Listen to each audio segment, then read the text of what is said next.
Hi, I'm Boise Mayor Lauren McLean. Every day, I get to witness the heart and spirit of this incredible city. In our residents who live, work, and raise families here, and in the dedicated city staff who serve them. Boise is shaped by all of us, the community members who step up and the public servants who show up, facing challenges together, celebrating progress together, and making bold choices for our future together. Whether it's by creating safer neighborhoods, building parks for everyone to enjoy, or ensuring that city services work in everyday moments that matter most, this is what it means to serve. Because in Boise, we believe that good government should feel like a good neighbor, rooted in people, connection, and care. A good government is a good neighbor when we can pause and listen to the voices of the community.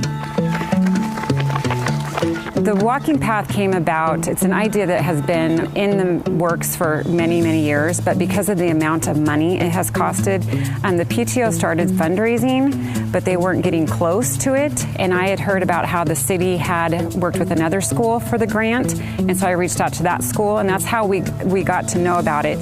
The impact of the walking path has impacted our families in our community in many ways. Because of the way it's set up, we have access over there from that neighborhood and then the access right here with all of these neighborhoods. And since it's on our property, the kids get to use it during the day. What's really nice about it and the biggest impact is that we have 2 special ed self-contained programs, and we do have students who are in wheelchairs. And so this has allowed them for the first time to access this section of the playground. Because they haven't been able to do that. And the path is wide enough that they are able to go side by side with their peers. And if they're not side by side with another student who's in a wheelchair, another peer can be walking beside them. So that is the biggest impact. We do as much as we can to provide inclusion, but this right here was authentic and easy and the most rewarding. We really push to get kids off of devices and outside playing in the dirt, playing in the grass, playing games. Schools can continue pushing for these kinds of things because it aligns with our mission. We want to do what's best for kids.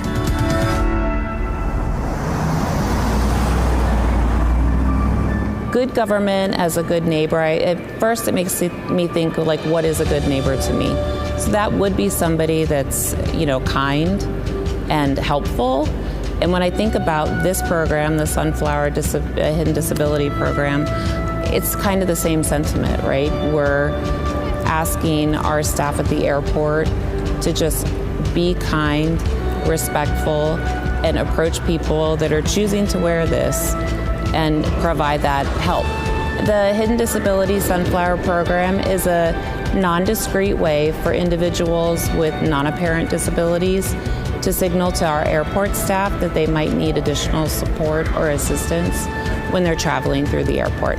Individuals can come to City Hall or the airport and get one of these lanyards. And when they wear it, they are signaling to staff at the airport who have been trained to recognize it, to just ask that simple question, like, what additional support might you need while you're here? It could be extra time, some more patience, or just some extra assistance. This program started in the UK, and it's an international program. There are over, I think, 300 airports that are participating. So travelers can see it not only here in Boise, but when they're going to their other destinations, they're going to get that additional assistance. I get excited because I have a disability myself, and I say to people all the time, like, my job is awesome. I love to come to work because I get to help, support the disability community for myself and make Boise a better place for people like me. So I just think my job is the best job. What does it mean to you when the mayor says good government should feel like a good neighbor? That's a cool question. It truly makes me think back to the heart of why we do so much of this, and the certain values and we hold just to be a Boise. We're big enough to have resources to help, and we're small enough to still care. And so it's kind of like, being a good neighbor and being caring for the person next door, the person across the street or from there. And so having that trust and being able to build up that trust within our community, and I think that's what it truly means to me. When a lot of people think about police work, they're used to just that emergency response type of thing. They see cars and lights and people flying everywhere, but police work starts so much before that in being there before there's a bad situation and being able to build trusts and partnerships with the community in there. It's ultimately at the heart of it is truly about building community partnerships and working together, and so that we can create a safer city for everyone. A safer city isn't something, the police can't do alone. It really takes a community. And so being able to work together to build partnerships with the department, with the city, amongst, the neighbors is truly what it takes to make that happen. And so it's understanding how they can report things, what they need to look for, how they can go and build trust with their neighbors and be the eyes, be the ears, be that helping hand across that can really make a difference in our community. And so we try to work as much as we can to allow them to do that, to be that excuse for them to go talk to their neighbor, to go help the business, to work with theirs so we can truly make it. Everything we do at the City of Boise is grounded in service, driven by the people who call this place home and the city staff who work every day to support them. We're creating a city that's safe, welcoming, and thriving, one where every voice matters, opportunity is shared, and neighborhoods are strengthened by the connections between us. Behind every program and initiative are real people, staff, and community members coming together to shape a better Boise, one decision, one connection, and one day at a time. Thank you for being part of this work, for showing up for each other, and for helping build the future of our city, a city for everyone.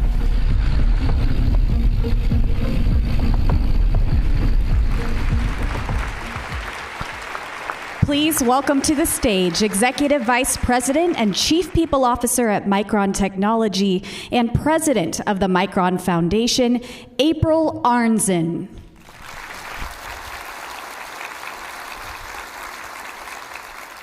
Good afternoon, and thank you for joining the 2025 Mayor's State of the City Address.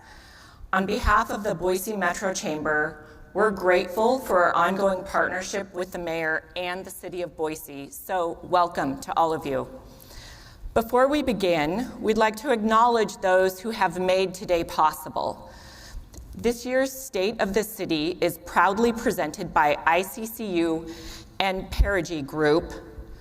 The Chamber reception is hosted by CBH Homes. We'd like to thank our sponsors, Alquist, Albertsons, Excite, Gardner Group, J.R. Simplot Company, Micron, and St. Alphonsus. We're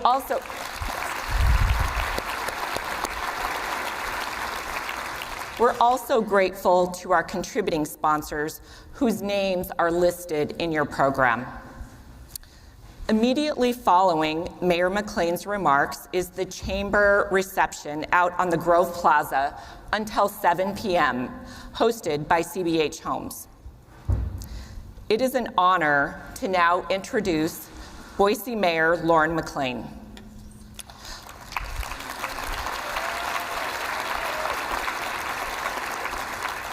Lauren McLean was sworn in January of 2020. She is the 56th mayor of Boise and the first woman elected to the position in the city's 150-year history.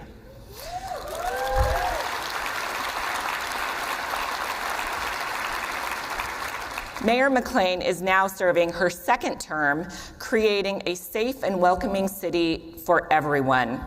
Her time as mayor is marked by expanding access to Boise's parks and open space conservation, tackling housing and homelessness side by side with the community, bringing jobs and opportunity to Boise, and leading nationally acclaimed climate action efforts. Mayor McLean's service to the people of Boise began as a volunteer in 2001. She led the historic Boise Foothills Open Space Levy campaign, and along with hundreds of other dedicated people, secured protections of thousands of acres in the foothills for future generations. She and her husband, Scott, are parents to Madeline and Aiden. She is an avid trail runner, outdoors woman, and reader. She and her family love to explore Idaho's beautiful backcountry by foot or by ski with their dog, Moose. Please welcome to the stage Boise Mayor Lauren McLean.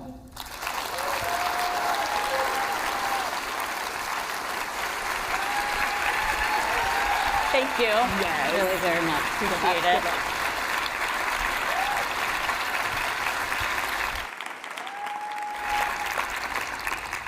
Well, hello, Boise. It's so bright. I wish I could see you to say hello. I believe that you are out there. It is so great to be here today with you. You know, you would think that after all the times that I've now done this, I wouldn't get all fluttery when I start, but I walk out here, hear the noise, see all of you, and I just start to talk way too fast because I get so nervous. But it is so good to be here. And I'm deeply grateful to be able to be here and thank all of you for your dedication to our beautiful city. And April, I'm not sure in which direction you are, but I want to thank you for your kind introduction. I've really appreciated the partnership that we've had from those days when I worked with so many others to make sure Micron picked Boise, but particularly in the last couple years, as you've shown your deep commitment to creating safe and welcoming spaces for everyone in Boise so that people can succeed. Oh, there you are. Thank you, April.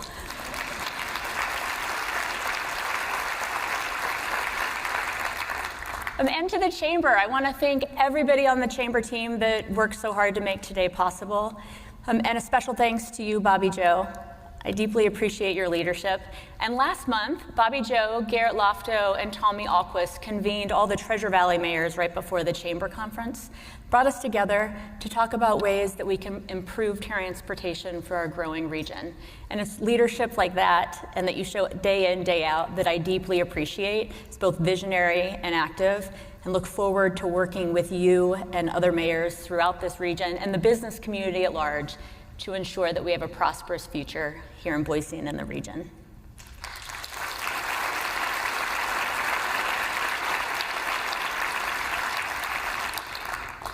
And I also want to thank our City Council. Council President Colin Nash, Council President Pro Tem Meredith Stead, Council Members Kathy Corliss, Jimmy Halliburton, Jordan Morales, and Lucy Willits. You all and each serve your districts and the people of Boise with a fierce determination and commitment, and I appreciate your partnership and service.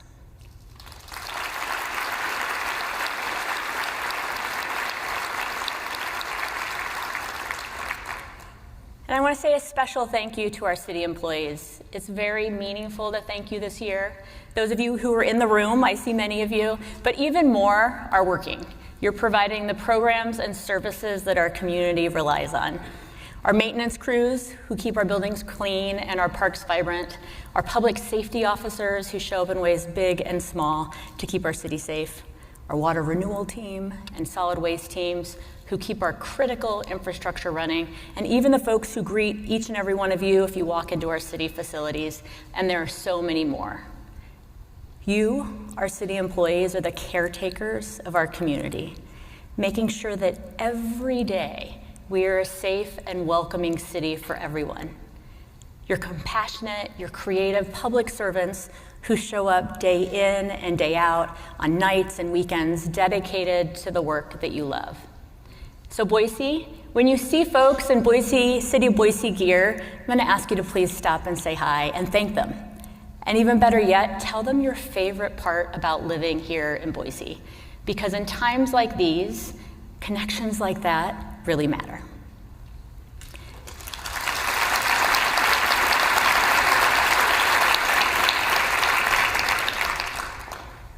And it really matters because in each and every conversation I've had lately, no matter the topic or the people, the sense of uncertainty that we're feeling is the same. With other mayors, it's uncertainty over how we continue to provide the critical services our residents rely on with fewer tools and more constraints. With business leaders, it's uncertainty over the economy and concern for your employees. with residents in every neighborhood throughout our city, uncertainty over what the future holds, angst over national division, and concern for monthly bills and retirement accounts. Yet, despite that uncertainty, I also hear a belief that we will get through it, because we must, because we always do, because we're Boise. And in tough times, we link arms to take care of each other and to move forward and through the tough times together. Someone recently asked me what it's like to lead in a time that doesn't seem to slow down, to have been a new mayor in COVID, now navigating a time of division, rapid growth, economic uncertainty, increasing community needs with fewer resources. And for me, the answer is simple. I focus on Boise. I learned it from Boise, really. I know that we get through these times by moving through them together, by remaining focused on our and on my North Star. For me, for Boise, that North Star, it's people. Caring for people.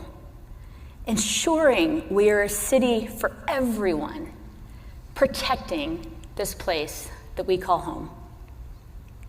My kids shared recently what it means to them to be from Boise. And Aiden drove in from college today, so he's gonna say, Mom, I didn't say that. But he wrote it to me. But Madeline's watching, and so she's like, Mom, I didn't say that. You really did at some point. Madeline has said that our foothills and the Idaho mountains are in her bones. And Aiden tells me that when people ask what they should know about him, his answer is that he is forged by Boise. And I realize I'd say the same.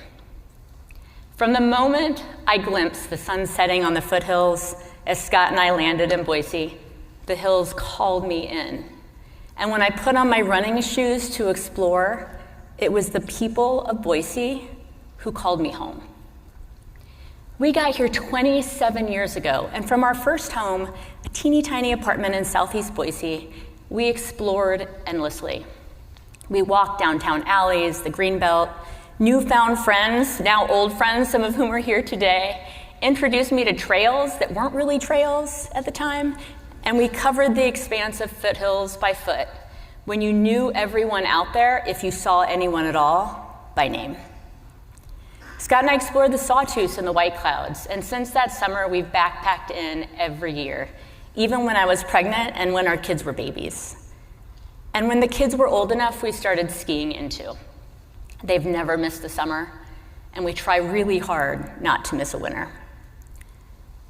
When you're in the backcountry, you realize quickly the inherent tensions, the uncertainties, and the reality that you'll just have to get through whatever comes your way, because you must. At times it was really hard. The kids were babies. I mean, we were babies. And man, it was work to pack packs, to coax the kids in. In winter, charting your path through avalanche terrain, changing course if we had to. But the fresh air, the quiet beauty of Idaho's mountains and lakes, the still of winter wilderness pulled us closer and pulled us in. And over the years, I loved seeing the confidence and independence that my kids gained on these trips. And it did the same for me. Without knowing it, these experiences were preparing me for my time as mayor. We have seen so many challenges over the past 5 years, weathering a pandemic, addressing housing and growth, navigating economic and political change, keeping our city safe, and supporting our growing economy. And through all of this, I look to my North Star, to our North Star. Sometimes that North Star is literal. For centuries, sailors and explorers used the North Star for navigation. Other times, it's a point on a compass, or just knowing that no matter where you are in Boise, the foothills due north. More often, the North Star is a metaphor, the values guiding you through uncertainty. It's a point of focus and a tool to find your way home. In the backcountry, my North Star is true north. As mayor, my North Star is caring for people, grounded in my conviction that when we put people first, we create and sustain a city for everyone. So let me say this. We are focused. We know where we are headed. We are delivering the services you need. Safety, parks and open space, clean air and water, vibrant neighborhoods. And we will do this together. Now make no mistake, decisions are being made at the federal and state levels that impact the way we're able to serve residents and provide the opportunities and services that so many rely on. And while local government can rarely compete with or fully make up for state and federal governments set on upending critical work, we can and we will do everything in our power to serve and protect Boise.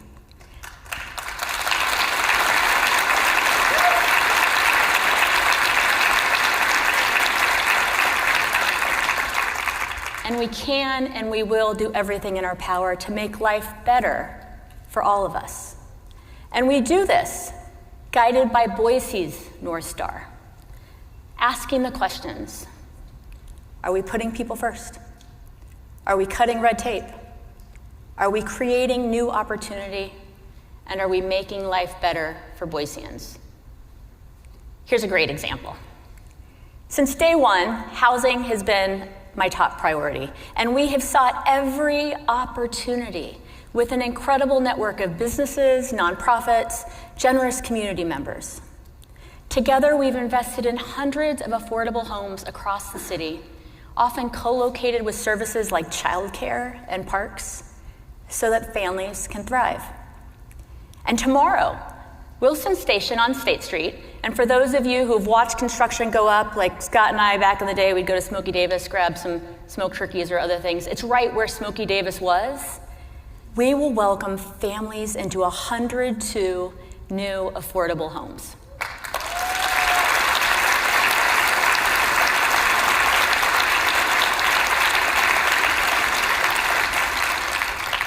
And later this year, Pacific Companies will also open 200 more homes on Denton Street over by St. Al's. I want to thank the Ada County Commission, Chairman Beck is here with us today, for joining us in this endeavor, and to Pacific Companies for continuing to respond to our call for public-private partnership to create homes that families can afford. Thank you.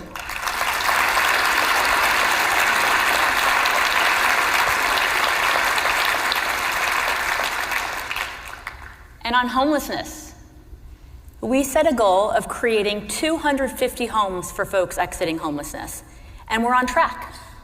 Last year, I launched an innovative partnership with the Idaho Community Foundation, the Supportive Housing Investment Fund. SHIFT covers the costs of those wraparound services that families or individuals receive once they're housed, supporting them on their road to self-sufficiency. To date, businesses and philanthropists in Boise have committed $6 million to the fund. And the U.S. Treasury selected only 2 cities in the country to participate in their Pay for Results program. Boise is one of them.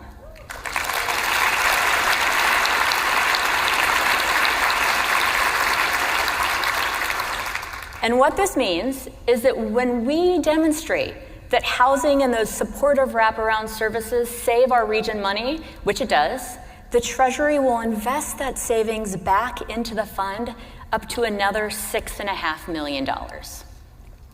Our partners at Boise State and the Idaho Policy Institute are measuring the results and providing the information to the Treasury so that our local investment and your local investment goes even further. So thank you to everybody involved and to Boise State for helping us along the way.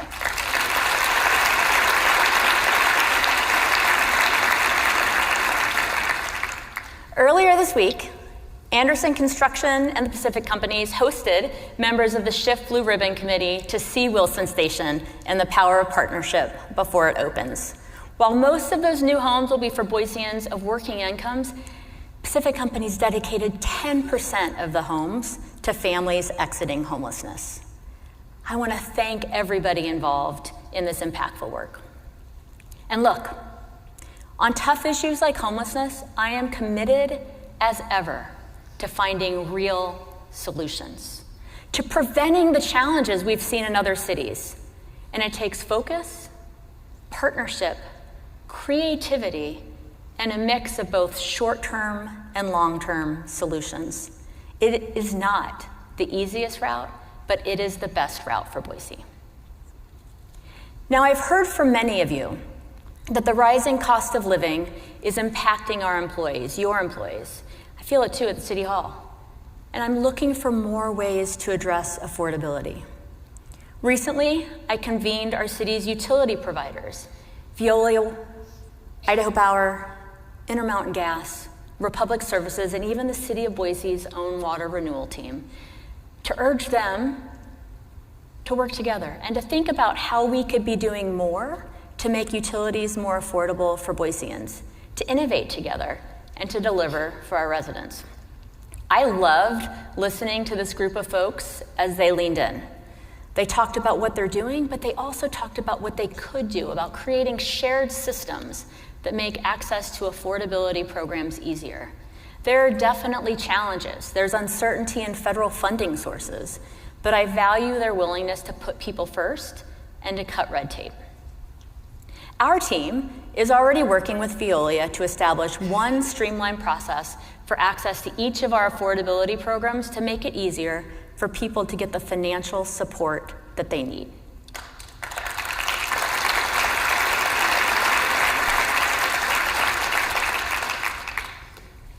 There are upstream ways that we can cut utility costs too. We've been working hand in hand with the Treasure Valley Canopy Network and our incredible network of neighborhood tree captains to double our tree canopy and cool our neighborhoods. We are on track to cover neighborhoods with shade, and we've added over 1,200 acres of tree canopy to Boise.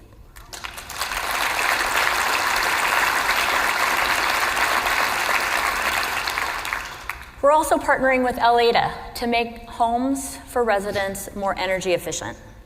Last year, 81 low-income families got upgrades in their homes, from sealing windows, fixing holes, and these small changes actually have big results. They lower energy costs by keeping homes warmer in the winter and cooler in the summer. It's a program I'd like to expand. And I've asked our employees to help save money too. There's nothing too big or too small or too silly, and there's no wrong suggestion. Recently, our utility billing team took me up on the call for ideas, and I loved it. Years ago, the city of Boise opted to pay for a Boise P.O. box, so that when you send your utility check in, you're sending it to a Boise address. And then the city would pay a courier to collect that check and deliver it, actually put it back in the mail, and deliver it to the actual billing place that was not in Boise. And our staff suggested that if we were okay going without a Boise P.O. box for billing, we could save money. And I said, of course, like that's a no-brainer. And I thanked them for saving taxpayer money. $30,000 a year saved in the city's budget. Ideas like these add up. And I'm gonna keep encouraging our team to look for ways to do this so that we can put our dollars where it matters most.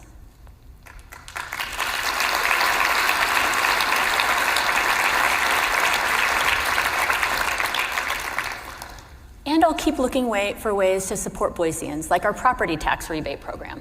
We are still the only city in Idaho providing additional property tax relief to hundreds of low-income seniors, veterans, and folks with disabilities.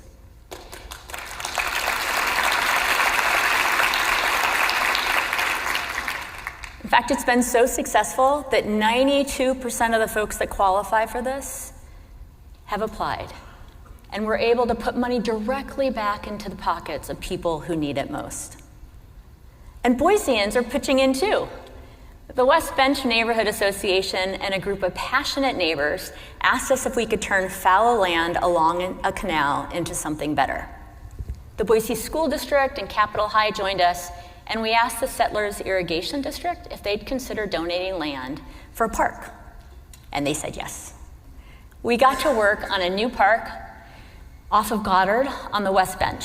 And I've gotten a couple of emails lately from folks that live nearby and a teacher at Capitol High about how much they enjoy this rejuvenated spot of land, which also connects Boiseans easily to parks in the area, Spalding Ranch on one side and Hyatt Wetlands in the other.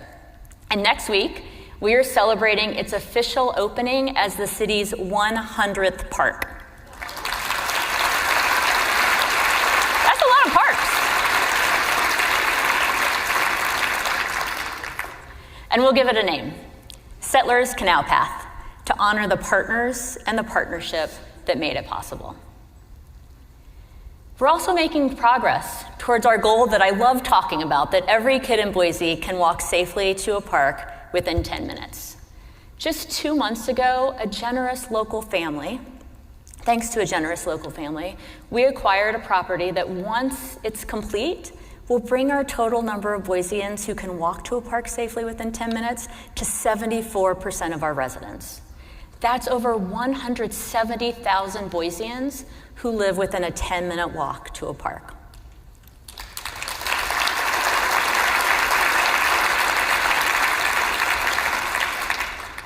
This is a great example of Boiseans working with us for Boise. The Clark family sold us their land under market value so that we can use our money wisely elsewhere to further our goal.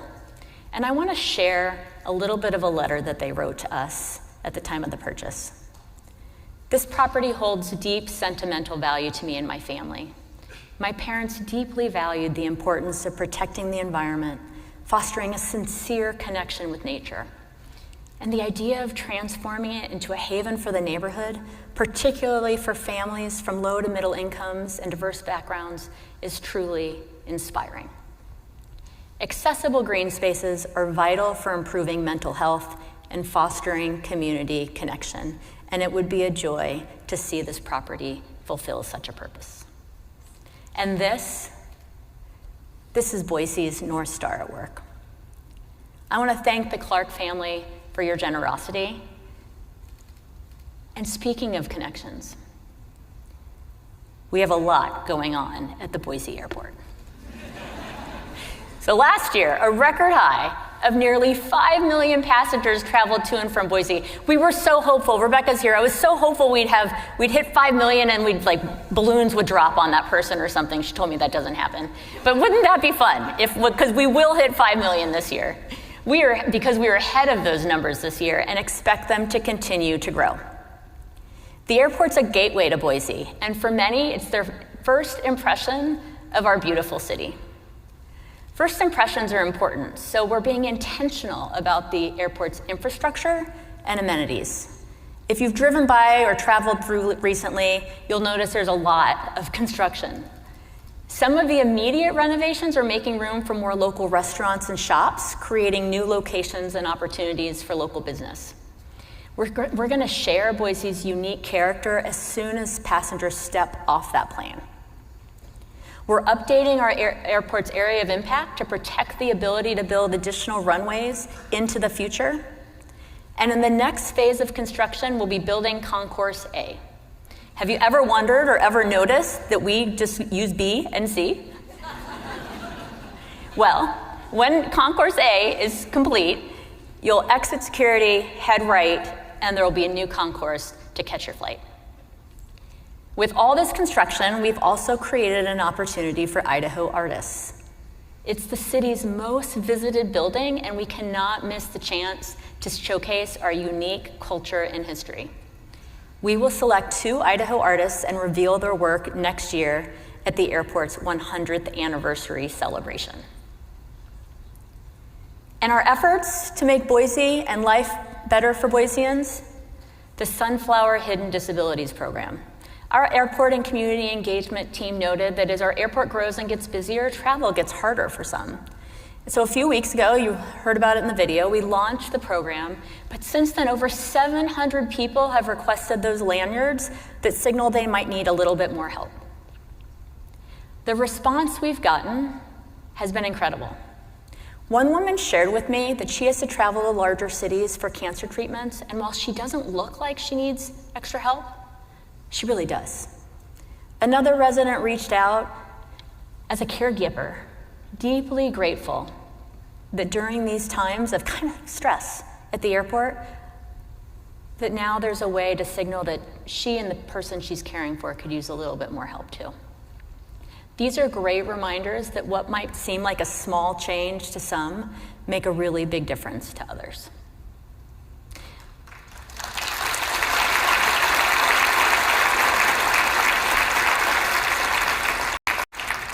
And the response to this program tells me we should offer this in more city facilities, and so we will, because Boise is a city for everyone. And in a city for everyone, safety matters. I remain steadfast in my commitment to keeping crime rates low and providing comfort and security and timely emergency services in every neighborhood in Boise. That's why I promised to open a new neighborhood police station, and in 2 years we did it.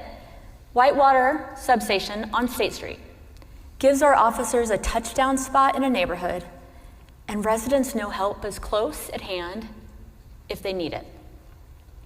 Crime continues to drop, with Boise at its safest in 24 years.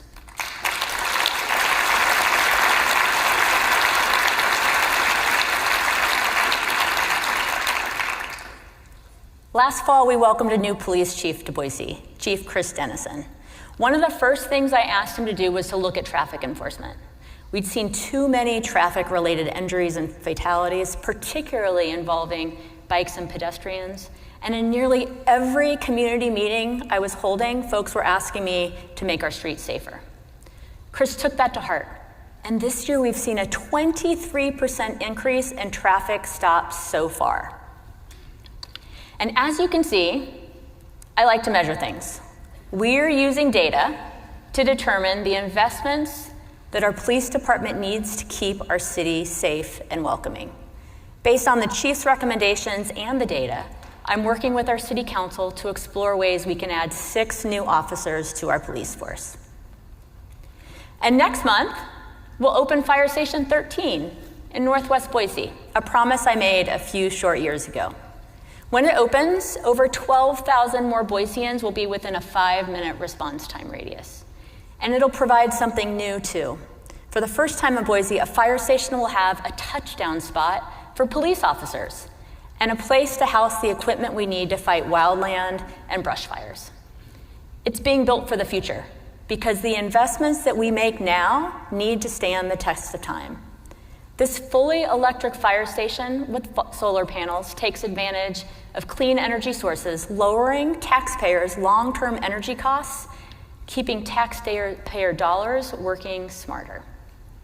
We're electrifying all of our city buildings for that reason. Fire stations, libraries, the airport, and we are on track to meet our city goal of 100% clean energy by 2030.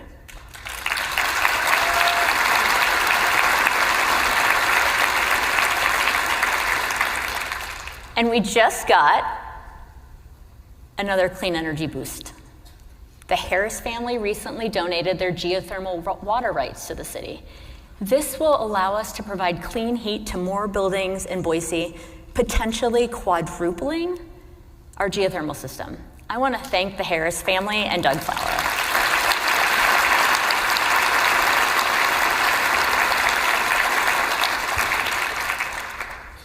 Smart investments in neighborhoods, parks, emergency services, and infrastructure make our city more vibrant and our economy thrive. And the numbers show it. Boise sits at a 3.1% unemployment rate, well below the national average and second lowest in the West among cities of similar size. Last year, we added over 7,000 new jobs, 1,700 more than the year before, an increase of about 5%. And in the first quarter of this year, we've added another 1,400 new jobs. While we can't know everything the future holds, I want to be clear. Our local economy is in a strong position, providing a foundation of certainty in challenging times. And by making smart investments, supporting our business community, and preparing for the future, I'm determined to keep it that way.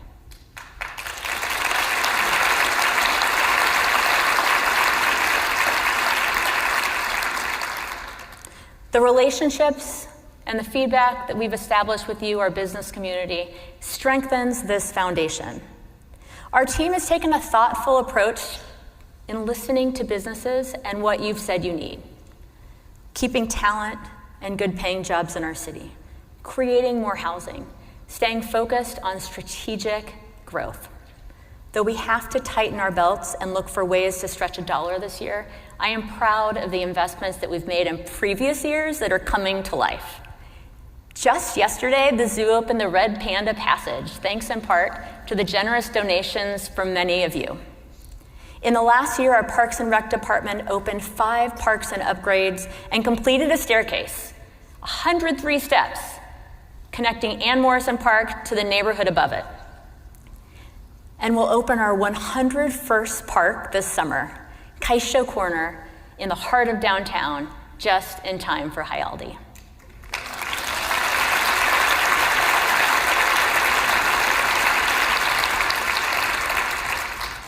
Last year, over 400 new homes opened for Boiseans, bringing the total number of homes to over 7,000 since I took office. These homes are in neighborhoods all across our city, and we're going to keep working closely with neighborhood associations to strengthen our neighborhood identities and connections as we grow. In the upcoming year, we do have a couple of much needed and exciting projects planned that will serve residents well into the future. Those include the improvements to 8th Street as a vibrant downtown public space, the Alta Harris Greenup, restrooms at Liberty Park, and a new Whitney pool. Each of these has been carefully selected to most benefit Boiseans now and into the future. A local business owner told me recently that he believes that Boise's success hasn't been by accident or luck. While innovators are building businesses, our city is growing in intentional and thoughtful ways. Our vibrant downtown, our pathways, parks, trails, and open space, our investments make this a place where businesses can thrive because their employees and their families want to be here. I want Boise to stay that place where families thrive, a city that offers to any family, regardless of income, the opportunity to have a weekend of fun and make connections without worrying about how to balance that with other household needs. That means our parks, pathways, open space, recreational opportunities become even more important as we look ahead. Another business leader told me recently that when he was a kid, in a family that had very little, that if they had lived in Boise, they would have had so many opportunities for free family fun. From kicking a ball in a park to walking on the Greenbelt, exploring the foothills, swimming in Quinn's Pond, enjoying movies in the park in the summer, rec time at Fort Boise. We are providing opportunities for everyone so that everyone feels like they're able to be a part of our city.